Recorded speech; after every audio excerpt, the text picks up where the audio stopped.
নমস্কার, ঠিক সন্ধ্যে 6টা নিউজ 18 বাংলায় জেলা থেকে সরাসরি নিয়ে আপনাদের সঙ্গে রয়েছে আমি তমশ্রী। শুরুতেই যে খবরের দিকে নজর রাখবো, পশ্চিম মেদিনীপুরের দাসপুরে ঠিকাদারের অবাক কীর্তি। কেন অবাক কীর্তি বলছি?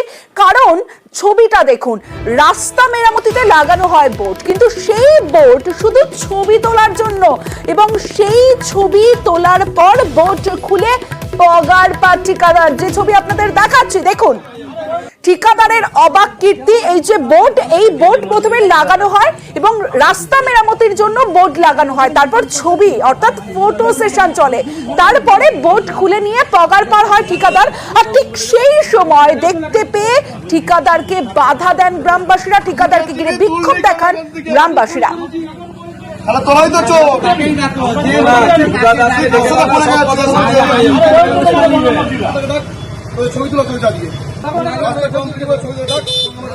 সরাসরি চলে যাবো, সুকান্ত রয়েছে আমার সঙ্গে, সুকান্তর সঙ্গে কথা বলবো। সুকান্ত, যে বিষয়টা আমি একটু জানার চেষ্টা করব, যে ঠিকাদার সংস্থা বোর্ড কেন লাগালো, আর রাস্তা মেরামতি না হয়ে এইভাবে বোর্ড লাগিয়ে ছবি তুলে ঠিকাদার সংস্থার সঙ্গে কি কথা বলা সম্ভব হয়েছে? কি বলছে, কি সাফাই দিচ্ছে ঠিকাদার সংস্থা? একদমই তমশ্রী, দেখো এলাকার মানুষই সেই অভিযোগ করছেন যে রাস্তা মেরামতির কাজ হয়নি, অথচ সেখানে বোর্ড লাগানো হয়েছে এবং সেই বোর্ডে ছবি তুলে এবং সেই বোর্ড আবার খুলে নিয়ে চলে যাওয়া হচ্ছে। তাহলে কি রাস্তা তৈরি না করেই ঠিকাদারি সংস্থা টাকা আত্মসাৎ করতে চাইছে? এই অভিযোগ তুলেছেন এলাকার মানুষ। আর এই অভিযোগ নিয়েই ঠিকাদারি সংস্থার কর্মীদেরকে ঘিরে রেখেছে, এখনো পর্যন্ত কর্মীদেরকে ঘেরাও করে রেখেছে এলাকার মানুষ। তাদের দাবি ঠিকাদারি সংস্থা আসুক এবং তাদেরকে উপযুক্ত প্রমাণ দিয়ে তাদেরকে বুঝিয়ে দেওয়া হোক যে কেন এই জায়গায় বোর্ড লাগিয়ে সেই বোর্ড খুলে নিয়ে যাওয়া হচ্ছিল। এই নিয়ে আমরা ঠিকাদারি সংস্থার কর্মীর সাথে কথা বলেছি, তিনি অবশ্য জানিয়েছেন যে ভুলবশত বোর্ডটি লাগানো হয়েছে অন্য জায়গার বোর্ড, কিন্তু এলাকার মানুষ পরিষ্কার দেখতে পাচ্ছেন বা লেখা রয়েছে তাতে দাসপুর বাজার থেকে রঘুনাথপুর পর্যন্ত রাস্তা সংস্কার। তাহলে অন্য জায়গার বোর্ড কি করে হলো, যেটি ঠিকাদারি সংস্থার কর্মীরা জানাচ্ছেন?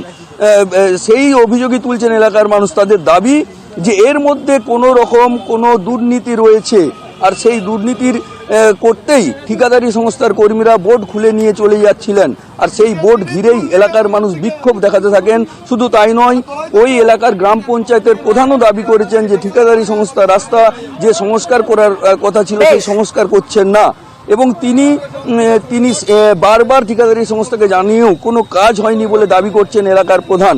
এখনো পর্যন্ত ঠিকাদারি সংস্থার কর্মীদেরকে আটক করে রেখেছেন এলাকার মানুষ। সুকান্ত, বিষয়টা হয়েছে বেশ কিছুদিন আগে ওই বোর্ডটা লেখা হয়, তখন আমাকে বলে গেছিল যে যারা লিখতে এসেছিল তুমি কি চিনো? আমি বলি না। বলছে কোনো সময় যদি এই বোর্ড পাশে কাউকে দেখো আমাকে ফোন করবে। আজকে আমি দোকানে ছিলাম, বেরিয়ে দেখি বোর্ডটা তুলে অলরেডি মেশিন ট্রলিতে লোড হচ্ছে, দিয়ে বাঁধা হচ্ছে। আমি এসে যারা তুলছে আমি বোর্ডটা কেন তুললে? বলছে না এই বোর্ডটা এই রাস্তার নয়, ভুল জায়গায়, অথচ এই বোর্ডটা এই রাস্তার কাজের জন্যই। প্রধান সাহেবের সবাইকে ফোন করলাম, এসেছেন, এবার ব্যাপারটা দেখুন, ঠিক আছে, কারণ রাস্তা কোনো মেনটেন হয়নি। তবে যার বিরুদ্ধে অভিযোগ, অর্থাৎ যে ঠিকাদারের বিরুদ্ধে অভিযোগ, সেই ঠিকাদার কি সাফাই দিচ্ছে শুনুন। কিছুই অসুবিধা নেই, এখানে এই বোর্ডটা সেই রোডের এইখানে পোতা হয়েছিল। এই বোর্ডটা তো এখানে ছিলই নি, প্ল্যান্টে ছিল, সেইটাকে রাখা হয়েছে। আচ্ছা, আপনাদের নামে অভিযোগ, আপনারা রাস্তার এখানে মেইনটেনেন্স করেছেন, যে প্রতি বছর যে মেইনটেনেন্স করতে হয়? আমি ওটার কথা বলতে পারবো না, আমি লিখতে এসেছি। সরকারি বোর্ড তো, এটা তো সরকারি কাজের বোর্ড তো। হ্যাঁ, তাহলে সরকারি বোর্ড গাড়ার বলছে সরানো যায়? কন্ট্রাক্টর বলছে যে এই বোর্ডটা ওরও ওদিকেও একটা রাস্তা আছে ওই সামনে। আপনারা তো কাজ না করে এরকম বোর্ড পুঁতে ছবি তুলে চলে যাচ্ছেন, এরকম একাধিকবার অভিযোগ উঠছে আপনাদের নামে। এটা আমাদের তো, আপনি কি দায়িত্বে আছেন? আমি লেখার দায়িত্ব। সমস্যা বলতে এই রাস্তাটা 2019 সালে দাসপুর টু রঘুনাথপুর রাস্তাটা তৈরি হয়েছিল। সেই রাস্তাটাকে সম্প্রসারণের জন্য, মেনটেন্যান্সের জন্য প্রতি বছর একটা টাকা অ্যালট থাকে, সেটা টোটাল 15 লক্ষ টাকা। কোনো রাস্তার সম্প্রসারণ হয়নি, কোনো মেনটেন্যান্স হয়নি। হঠাৎ করে বোর্ড লাগানো হলো, বোর্ডে লেখা আছে দাসপুর টু রঘুনাথপুর, দুর্গা কনস্ট্রাকশনের এতে লেখা আছে সে, অথচ কোনো কাজ হলো নি, মেনটেন্যান্স হলো নি। আজকে বোর্ড লাগিয়ে ছবি তুলে বোর্ডকে খুলে নিয়ে চলে যাচ্ছে। আমরা ধরেছি, পার্থসারথীকে পাত্র আছে, সে আমাকে ফোন করে বলছে আপনি আমার অফিসকে আসুন। তারপর আমি জেলা সভাপতি ফোন করেছিলাম। আমরা এইভাবে কোনো 2 নম্বরই জালিয়াতি কাউকে কাজ করতে দেব না। দাসপুরের পরে বা চোপড়ার একটা ছবি দেখাই আপনাদের, দেখুন ছবিটা। এই যে জায়গাটা দেখছেন, এখানে রাস্তা হওয়ার কথা, কিন্তু এটা রাস্তা নয়। এভাবেই ঝুঁকির যাতায়াত চোপড়ার চুটিয়া করে। আর যে ছবি আপনারা দেখছেন এটা 1-2 মাসের ছবি নয়, দীর্ঘ 6 বছর ধরে এভাবেই ঝুঁকির যাতায়াত চোপড়ার এই চুটিয়াখোরের বাসিন্দাদের এভাবেই ঝুঁকির যাতায়াত করেন মানুষজন। তবে রাস্তা হয় না দীর্ঘ 6 বছর ধরে, তাই আজ বিক্ষোভ দেখান মানুষজন। সেই ছবি দেখাবো, টায়ার জ্বালিয়ে বিক্ষোভ দেখান তারা।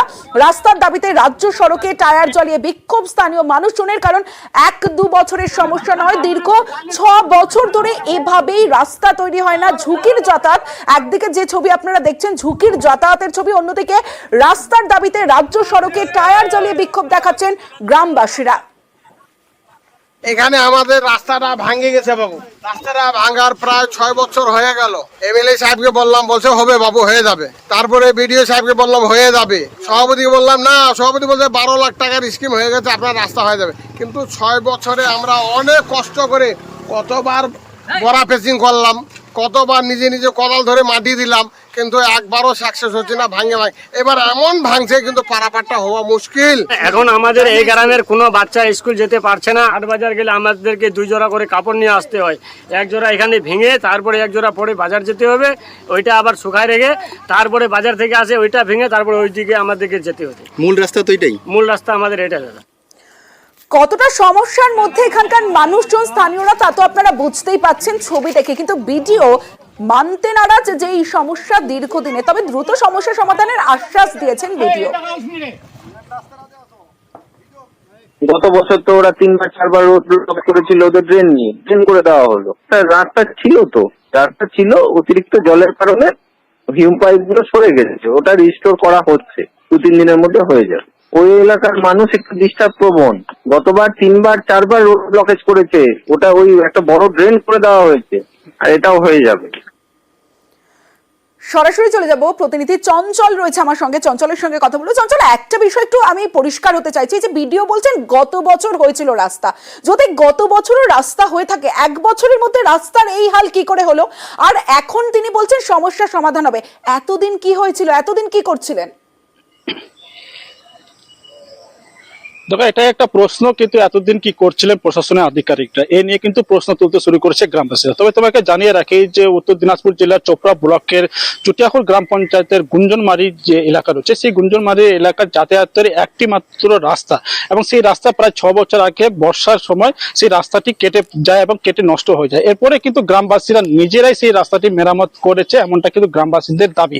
এবং গ্রামবাসীরা সেই রাস্তাটি মেরামতের জন্য এবং ঠিক করার জন্য বারবার প্রশাসনের দ্বারস্থ হয়েছেন, কিন্তু কাজের কাজ কিছু হয়নি। ফলে গত 2-3 দিনে যে উত্তরবঙ্গে টানা বৃষ্টি, এই টানা বৃষ্টির কারণে আবার সেই রাস্তাটি কিন্তু কেটে গেছে এবং নষ্ট হয়ে গেছে। এতে কিন্তু চরম সমস্যায় পড়েছে গ্রামবাসীরা, কারণ যে ওই রাস্তা দিয়ে চোপড়া হাসপাতাল সহ বিভিন্ন এলাকায় যাতায়াত করতে হচ্ছে। তবে রাস্তা ঠিক না থাকাতে অনেক সমস্যায় পড়তে হচ্ছে গ্রামবাসীদের। ফলে বাধ্য হয়ে আজকে কিন্তু যে সেই এলাকার যে মস্তান চক বলে একটি জায়গা রয়েছে, সেখানে রাজ্য সড়ক অবরোধ করে বিক্ষোভ দেখাতে শুরু করে এবং টায়ার জ্বালিয়ে বিক্ষোভ দেখাতে শুরু করে গ্রামবাসীরা। তবে খবর পেয়ে ঘটনাস্থলে যায় চোপড়া থানা পুলিশ, এবং পুলিশ গিয়ে পরিস্থিতি নিয়ন্ত্রণে আনার পরে ঘণ্টাখানেক পর পুলিশের আশ্বাসে ওঠে অবরোধ। और ये धोनी की हुई जी गजब ग्रिप कैसे SRMB जैसे SRMB TMT बार की विंग ग्रिप टेक्नोलॉजी सीमेंट के साथ बनाए मजबूत पकड़। Grip is important.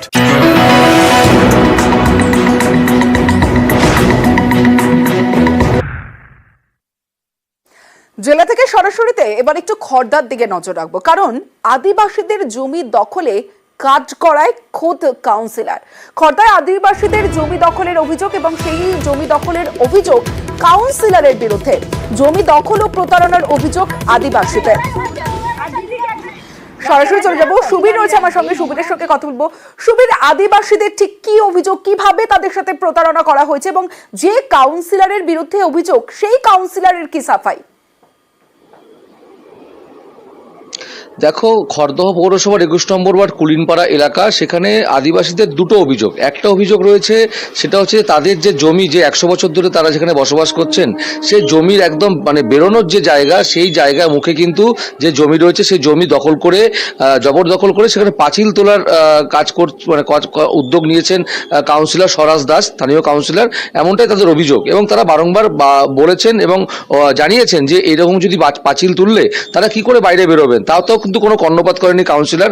আর দ্বিতীয় অভিযোগ, তারা যেখানে থাকেন সেই জায়গাতে কিন্তু যে জমি, সেই জমির কাগজ পাইয়ে দেওয়ার নাম করে 7টি পরিবার যারা রয়েছেন আদিবাসী সম্প্রদায়ের, তাদের থেকে কিন্তু এই স্বরাজ দাস কাউন্সিলর 1,500 টাকা করে নিয়েছিলেন, কিন্তু তারপরেও কিন্তু কোনো কাগজ দেননি বলে অভিযোগ। এবং এই ঘটনায় কেন্দ্র করে তারা যখন দেখছেন কাউন্সিলর কোনো কর্ণপাত করছেন না, কোনো সহযোগিতা করছেন না, তারা কিন্তু কাউন্সিলর অফিসের সামনে বিক্ষোভ দেখান এবং তারা বলেন যে কেন তাদের সাথে এই ধরনের ঘটনা হচ্ছে।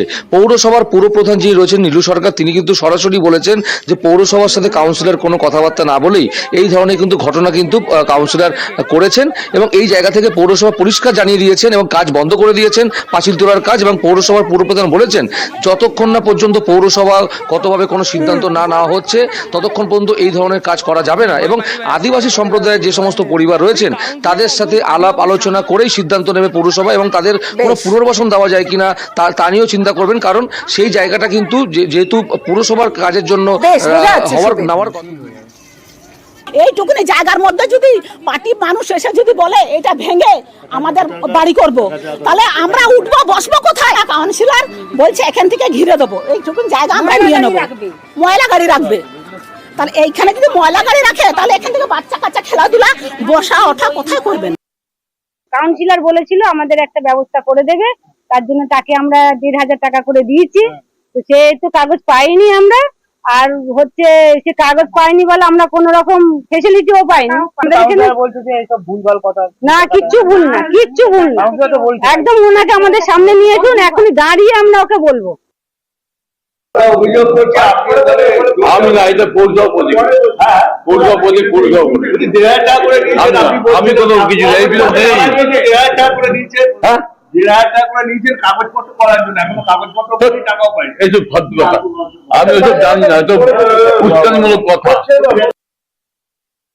আমরা লোক পাঠিয়েছিলাম, পাঠানোর পরে তারা বলেছিল যে ওখানে 8 ফুট জায়গায় যাতায়াতের অসুবিধা হবে না। পরবর্তী সময় ওরা এসে বলে যে না দিদি, আমাদের ঘরের থেকে বারান্দা নেই, আস্তে আস্তে আমাদের পরিবার বড় হচ্ছে। যদিও এটা আরআরের ল্যান্ড, এটার মধ্যে ওরাও 100 বছর ধরে এই পরিবারগুলো বাস করে এবং ওদেরও কোনো কাগজপত্র নেই। তো আমি বলেছি যে ঠিক আছে, আমি কাজ বন্ধ করে দিচ্ছি, এখন আপাতত কাজটা বন্ধ আছে, আমরা যা হবে ওদের সাথে আলোচনা করেই কাজ হবে, সেরকম হলে অন্য জায়গায় আমরা করবো। উত্তর 24 পরগনার খর্দার পর উত্তর 24 পরগনার দেগঙ্গার দিকে নজর রাখবো, কারণ স্কুলের জমিতে বাড়ি, দেগঙ্গায় স্কুলের জমিতে বাড়ি তৈরির অভিযোগ আর জমি দিয়ে বিপাকে জমি দাতা, অভিযোগ পেয়ে কাজ বন্ধ করলো স্থানীয় গ্রাম পঞ্চায়েত। সরাসরি চলে যাবো, জিয়াউল আলম রয়েছে আমার সঙ্গে, জিয়াউলের সঙ্গে কথা বলবো। জিয়াউল, একটু বিষয়টা জানতে চাইবো যে জমি দিয়ে বিপাকে জমিদাতা আবার স্কুলের জমিতে বাড়ি তৈরির অভিযোগ, ঠিক কি হয়েছে? দেখো, একেবারে সরকারি স্কুলকে জমি দান করে বিপাকে পড়লেন জমিদাতা, অর্থাৎ দেগঙ্গা চাপাতলা গ্রাম পঞ্চায়েতের চাঁদপুর এপি স্কুলের যে প্রায় 70 বছর আগে প্রায় 25 শতক জমি দান করেছিলেন, কিন্তু সেই জমির পুরোটাই বাউন্ডারি দিয়ে ঘেরা, কিন্তু এখনো পর্যন্ত সেই জমি একদিকে স্কুল কর্তৃপক্ষ কোন রকম ভাবে জমির মালিকের কাছ থেকে লিখে নেননি বা জমির মালিক স্কুল কর্তৃপক্ষকে লিখে দেননি। এবং সেই বাউন্ডারির বাইরে তিনি একটি প্রায় 24 বছর আগে একটি দোকানঘর ছিল, সেই দোকানঘরের উপরে নতুন করে কনস্ট্রাকশন করছে। আর এই কনস্ট্রাকশনকে ঘিরেই উত্তেজনা, অর্থাৎ এলাকার মানুষের দাবি যে জমি দখল করে, অর্থাৎ জমি দখল করে, স্কুলের জমি দখল করে সেখানে কনস্ট্রাকশন করছেন, কিন্তু জমিদাতার জমি মালিকের বক্তব্য যে তার বাইরে, অর্থাৎ জমির যে 25 শতকের বাইরেই তিনি সেখানে ঘর করছেন। তা নিয়ে ইতিমধ্যে পঞ্চায়েতে অভিযোগ হয়েছে, পঞ্চায়েতের মধ্যে কাজ বন্ধ করে দিয়েছে এবং জমিদাতা এর কারণে বিপাকে পড়লেন। কিন্তু এলাকার মানুষের দাবি সবটাই হচ্ছে জমি, স্কুলের ঘরের মধ্যেই, স্কুল জমির মধ্যেই তিনি এই জমির অর্থাৎ সেখানে বাড়ি করছেন, ফলে কাজ বন্ধ করে দিলেন। পঞ্চায়েতের অবশ্য দাবি যে না এখানে জমির কোনো পারমিশন, অর্থাৎ এই যে স্কুল বাড়ি পাশে যে বাড়ি করছেন সেখানে কোনো পারমিশন নেয়নি পঞ্চায়েতের পক্ষ থেকে, তার জন্যই কাজ বন্ধ করে দিলেন। ফলে একদিকে পঞ্চায়েতের পক্ষ থেকে কাজ বন্ধ করে দিল, অন্যদিকে জমিদাতা তিনি কিন্তু বিপাকে পড়লেন। তার কারণ জমি একসময় দান করলেন, পরবর্তীকালে তিনি সেই জমিতেই আবার সরকারিভাবে যেহেতু স্কুল বাড়ি হয়েছে সেখানে তিনি আর কোনো তার বৈধতা নাই, তিনি সেই কাজ বন্ধ করতে বাধ্য হলেন। ফলে ইতিমধ্যে প্রশাসন আধিকারিকরা সেখানে গেলেন এবং তদন্ত করে দেখছে জমির মালিকের যে কথা তিনি বলছেন সেটি সঠিক না, স্কুল কর্তৃপক্ষ যিনি বলছেন সেটা সঠিক। ফলে সব মিলে তদন্ত শুরু করেছে ইতিমধ্যে পঞ্চায়েত থেকে শুরু করে একাধিক দপ্তর। ধন্যবাদ জিয়াউল। এরা বলছে স্কুলের জমি আমরা দখল করে করছি, কিন্তু স্কুলের জমি না, এটা পাশে। এই স্কুলের জমি যেটা দান করেছিল বাবা, ছোট ভাই যে দোকানটা করেছে পুরনো বিল্ডিং এর উপরে, করার পরে যে আমরা যে পারমিশনটা নেয়নি, প্রধান সাহেব পারমিশন নেয়নি, পঞ্চায়েত থেকে নেয়নি, ঠিক আছে, যার জন্য প্রধান সাহেব মানা করেছে বিল্ডিংটা স্টপ করে দেওয়া। জবরদখলে কোনো ব্যাপার নেই, না জবরদখল কোনো ব্যাপার।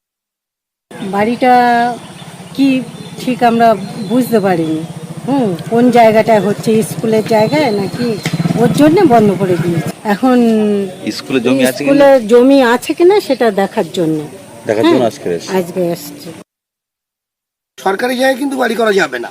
20 বছর আগে ঘরটা করেছে যে মুদিখানার দোকানটা, তাহলে এখন তার উপরে যে ঘরটা করছিল কিন্তু এটা পারমিশনটা নেয়নি, যার জন্য প্রধান সাহেব তার জন্য কাজ বন্ধ করা হয়েছে। স্কুলের জমিতে দখল হচ্ছে বা এরকম কিছু এখন আপাতত চাক্ষুষ দিক থেকে দেখছি না, তবে মাপযোগ করে বোঝা যাবে যে কি অবস্থা আছে। এবার হুগলির খবরের দিকে নজর রাখবো, কারণ হুগলির মাটি লুট নদিয়ার দুষ্কৃতীদের। নৌকায় চড়ে এসে কেটে নিয়ে যাচ্ছে গঙ্গাপাড়ের মাটি। নদী পাড়ের মাটি কাটার কারণে হুগলির জিরাটে ভাঙনের আতঙ্ক বাড়ছে। শাসক দলের মদতেই মাটি চুরি হচ্ছে বলে অভিযোগ বিরোধীদের, পাল্টা পুলিশের কোর্টে বল ঠেলছেন স্থানীয় তৃণমূল বিধায়ক।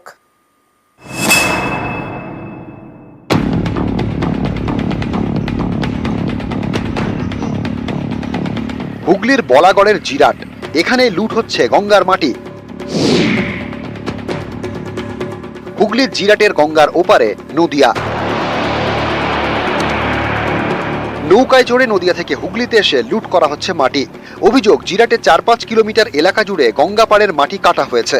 মাটির সঙ্গে মাঠের ফসলও লুট হচ্ছে। প্রতিবাদ করলেই জুটছে হুমকি। তো ভিন্ন জেলার থেকে এসে আমাদের মাটিগুলো নিয়ে যাচ্ছে, গাছপালা নিয়ে যাচ্ছে, এমনকি হুমকি দিচ্ছে, ছেলেপেলেকে ভয় দেখাচ্ছে।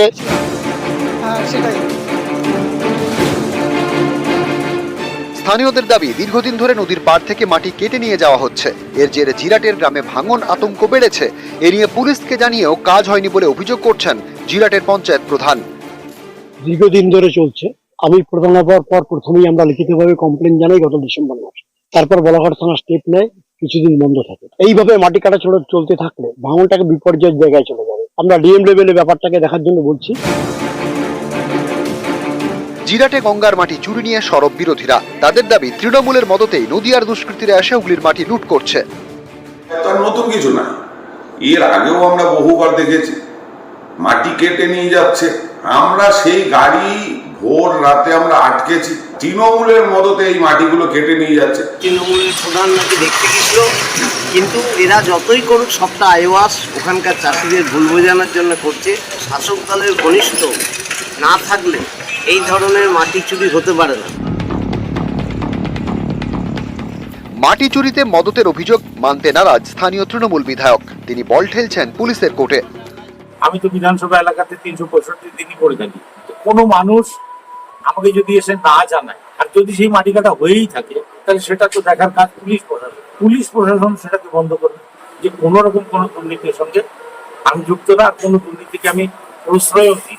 পুলিশ রাখা হয়েছে, আর এফআইআর এর পরে আমরা ডেফিনেটলি ধরা হবে। কিন্তু আমরা দেখি যে চুরির যে হচ্ছে না, ছোট ছোট বস্তা করে, ওরকম মেজর ইয়ে করে, ওরকম ছোট ছোট ইয়ে করে আসছে ওই নদিয়ার থেকে। তো হোপফুলি আমরা কেস করা হয়েছে, উইল ডেফিনেটলি কাজ না। নিউজ 18 বাংলা।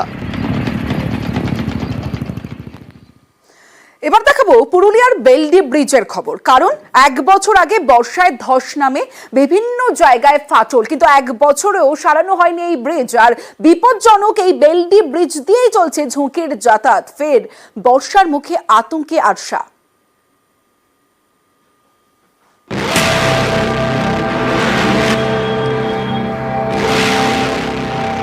নদীতে নয়, ব্রিজেও যেন ঢেউ খেলছে। এটা পুরুলিয়ার আরশার বেলডি ব্রিজ। কোথাও ব্রিজের দেওয়ালে ফাটল, কোথাও বা পিলারে ফাটল। অনেক জায়গায় আবার বেরিয়ে এসেছে ব্রিজের কঙ্কালসার চেহারা। গত বছর বর্ষায় এই ব্রিজের 3টে পিলারে ফাটল ধরে, তারপর ধস নামে। 1 বছর পর ফের বর্ষার মুখে পুরুলিয়ার আরশায় আতঙ্ক। কংসাবতীর ওপরে বেলডি ব্রিজে পদে পদে বিপদ। এরই মধ্যে বিপজ্জনক ব্রিজে চলছে ঝুঁকির যাতায়াত। এভাবে যাওয়া আসা করতে হচ্ছে বাধ্য। তো যখন ভেঙে যাও তো কি করবেন, কোনো করার নেই, আমরা কোথায় যাবো বলুন? না জানি তো আমাদের কোনো অভ্যাগতি নাই, যেতে বাধ্য। এবার কতদিন ধরে পড়ে আছে এখন? 1 বছর হয়ে গেল। পুরুলিয়া শহরের সঙ্গে প্রায় 30টি গ্রামের যোগাযোগের বড় ভরসা এই বেলডি ব্রিজ। ঘুরপথে প্রায় 30 থেকে 40 কিলোমিটার ঘুরতে হয়, তাই বিপজ্জনক বেলডি ব্রিজ পেরিয়ে রোজ কয়েক হাজার লোক যাতায়াত করেন। গত বছর পিলারে ধস নামলে ব্রিজে যাতায়াত বন্ধ করে প্রশাসন, কিন্তু ব্রিজ সারানো হয়নি। বিপজ্জনক ব্রিজে যাতায়াতও বন্ধ হয়নি। গত বর্ষায় ভেঙেছিল, তারপরে একবার এসেছিল এখানে আপনার কি করতে এসেছিল, তারপরে এখনো এই ব্রিজটা আর কোনো কাজকর্ম এখন বুঝাচ্ছে না, শোনা বুঝতে পারছি। আপনারা জানেন যে দুর্ঘটনা ঘটতে পারে, তাও আশা করছেন কি করব, বাধ্য হয়ে কোনো উপায় নেই। কত মানুষ যাতায়াত করে? মোটামুটি এটাই 1000 লোক। দ্রুত বেলডি ব্রিজ সারানোর দাবি তুলেছে আরশা। বিপদ বুঝেও আশার আলো দেখাতে পারছে না পুরুলিয়া জেলা পরিষদ। যেহেতু নিউ কনস্ট্রাকশন এখন সম্ভব নয়, যেহেতু বর্ষা আসছে, সে রিপেয়ারিং এর ব্যবস্থা যদি হয় সেটাও আমরা ভেবে চিন্তা করে দেখছি। আবার আমরা অন্যান্য ডিপার্টমেন্ট থেকে কথাও বলা হয়েছে, সেখানে আমাদের কিছু টেকনিক্যাল প্রবলেমের জন্য আমাদের করা এখন ইমিডিয়েট করতে পারছি না। তো আমরা দেখে নিচ্ছি যদি সাময়িকভাবে কিছু করা যেতে পারে। পুরুলিয়া থেকে ইন্দ্রজিৎ মণ্ডল, নিউজ 18 বাংলা। হেডলাইন্স নিবেদন করছে orange milk vanilla strawberry and more taste से भरपूर Sobisko treat creamy speed। বিচার ব্যবস্থায় কোনো রাজনীতির রং নয়। কলকাতায় আইন সম্মেলনে দেশের প্রধান বিচারপতির সামনেই বার্তা মুখ্যমন্ত্রীর। আইন প্রক্রিয়াকে পক্ষপাতের ঊর্ধ্বে রেখে মানুষের স্বার্থে কাজের ডাক মমতার।